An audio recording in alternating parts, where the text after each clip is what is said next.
नमस्कार मैत्रिणींनो. आज श्रावण महिना संपतोय.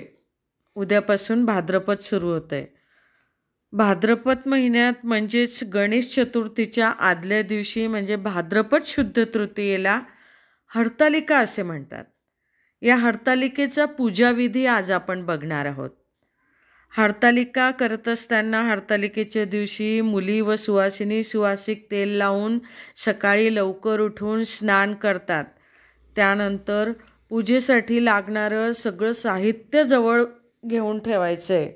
पूजेसाठी लागणारं साहित्य म्हणजे पूजा मांडायसाठी चौरंग लागेल, त्यानंतर रांगोळी, तांदूळ, पाण्याचा कलश, ताम्हण, पळी, पंचपात्र, तसराळं, आसन बसायला, त्यानंतर निरांजन, शंखघंटा, समई, कापूर आरती, हळद कुंकू, अष्टगंध, गुलाल, बुक्का, चंदन, अक्षता, उदबत्ती, कापूर, तुपाच्या व तेलाच्या वाती, अत्तर, विड्याची पाने, सुपाऱ्या, बदाम, खारका, नारळ, फळे, खडीसाखर, गुळ खोबरं, त्यानंतर पंचामृत, कापसाचे वस्त्र, कोरे वस्त्र, तसेच फणी, काजळ, गळेसरी, कांकणे, आरसा इत्यादी सौभाग्यद्रव्ये आणि या व्यतिरिक्त फुले, दुर्वा, तुळशीपत्र व पत्री म्हणजे विविध प्रकारच्या झाडांची पानं असं सर्व प्रकारचं साहित्य आपण जमा करून घ्यायचं. त्यानंतर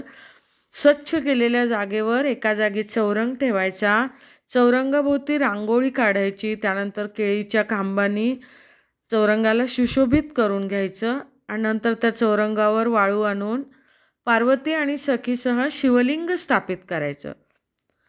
त्याच्या उजव्या बाजूस तांदूळ घ्यायचे छोटे थोडेसे. त्यानंतर त्यावर सुपारी, गणपती म्हणून प्रतिनिधी घ्यायचा किंवा नारळावर सुद्धा तुम्ही गणपती ठेवू शकता. त्याच्यासमोर 5 विडे मांडायचे. विड्यांवर सुपारी, खारीक, बदाम, नाणे, फळं इत्यादी साहित्य ठेवायचं. त्यानंतर सर्वप्रथम स्वतःला हळदी कुंकू लावून देवासमोर विडे ठेवायचे. अक्षता, हळद कुंकू वाहून मनोभावे नमस्कार करायचा. घरातील वडीलधाऱ्या मंडळींना नमस्कार करून नंतर पूजेला सुरुवात करायची. पूजा करण्यापूर्वी दिव्याची पूजा करावी सर्वात आधी. त्यानंतर गणपतीची आणि नंतर महादेव व सखी पार्वतीची षोडोपचारे पूजा करावी. त्यानंतर पूजेसाठी आपण जे साहित्य घेतलेलं आहे ते साहित्य विधीपूर्वक देवाला अर्पित करावं. त्यानंतर धूप, दीप, नैवेद्य दाखवून पत्री वाहावी. हरतालिकेच्या पूजेत जी पत्री वाहतात त्याचे क्रम असे आहेत, म्हणजे त्या क्रमानुसार शक्यतोवर वाहावीत. सर्वप्रथम बेल, त्यानंतर आघाडा, मधुमालती, दुर्वा, चाफा, कण्हेर, बोर, रुई, तुळस, आंबा, डाळिंब, धोत्रा, जाई, मरवा, बकुळ, अशोकाची पाने वाहावी. त्यानंतर मनोभावे प्रार्थना करावी. कुमारिकेने इच्छित वर मिळवण्यासाठी तर सुवासिनींनी अखंड सौभाग्य लाभवण्यासाठी महादेवाला प्रार्थना करावी. दिवसभर कडक उपोषण करावे. शक्य नसल्यास फलाहार करावा.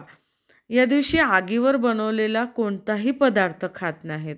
नंतर रात्रभर झिम्मा, फुगडी, टिपऱ्या, गोफ इत्यादी खेळ खेळत जागरण करून शेवटी हरतालिकेची कथा ऐकून आरती करून 12 नंतर रुईच्या पानावर दही घालून ते चाटावे आणि दुसऱ्या दिवशी उत्तर पूजा करून ती लिंग विसर्जित करावी.